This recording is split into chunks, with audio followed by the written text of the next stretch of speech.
হরে কৃষ্ণ। প্রশ্নোত্তরে কথামৃত। আজকের প্রশ্ন, ভক্তিপথের স্বরূপ কি? এই প্রশ্নের উত্তরে ঠাকুর শ্রী রামকৃষ্ণ পরমহংসদেব বলেছেন, ভক্তির সার, তাকে ভালোবাসলে বিবেক বৈরাগ্য আপনি আসে। তিনি বলছেন, ডুব দিলে কুমির ধরতে পারে, কিন্তু হলুদ মাখলে কুমির ছোঁয় না। হৃদি রত্নাকরের অগাধ জলে কামাদির 6টি কুমির আছে, কিন্তু বিবেক বৈরাগ্য রূপ হলুদ মাখলে তারা আর তোমাকে ছোবে না। পাণ্ডিত্য কি লেকচারে কি হবে যদি বিবেক বৈরাগ্য না আসে? ঈশ্বর সত্য আর সব অনিত্য, তিনি বস্তু সব অবস্তু, এরই নাম বিবেক। তাকে হৃদয় মন্দিরে আগে প্রতিষ্ঠা করো, বক্তৃতা লেকচার তারপর ইচ্ছা হয়তো করো।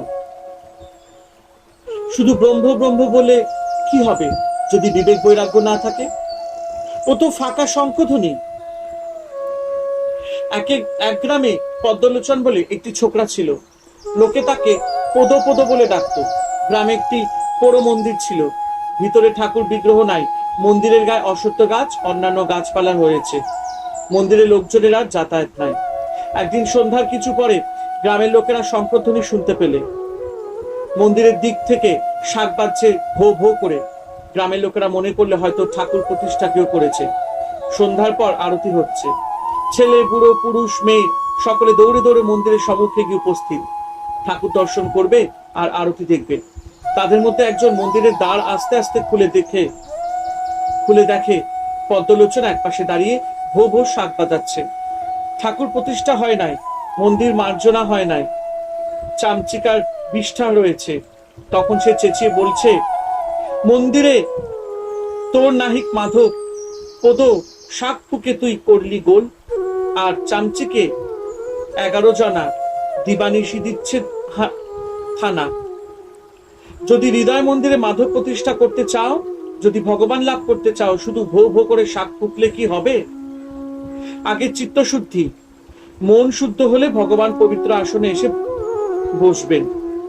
চামচিকার বিষ্ঠা থাকলে মাধবকে আনা যায় না। 11 জন চামচিকে 11 ইন্দ্রিয়, 5 জ্ঞানেন্দ্রিয়, 5 কর্মেন্দ্রিয় আর মন। আগে মাধব প্রতিষ্ঠা, তারপর ইচ্ছা হয় বক্তৃতা লেকচার দিও। আগে ডুব দাও, ডুব দিয়ে রত্ন তোলো, তারপর অন্য কাজ। কেউ ডুব দিতে চায় না।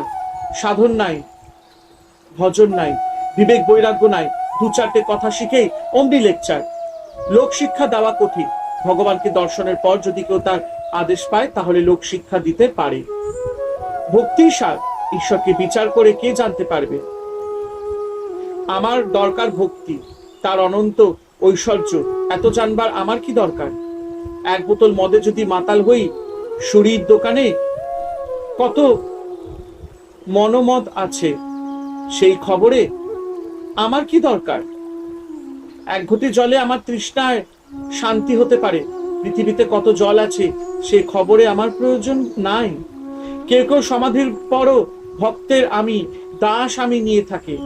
আমি দাস, তুমি প্রভু, আমি ভক্ত, তুমি ভগবান, এই অভিমান ভক্তের থাকে। ঈশ্বর লাভের পরও থাকে সব আমি যাই না। আবার এই অভিমান অভ্যাস করতে করতে ঈশ্বর লাভ হয়, এরই নাম ভক্তিযোগ। জয় ঠাকুর শ্রী রামকৃষ্ণ পরমহংসদেবের জয়। হরে কৃষ্ণ।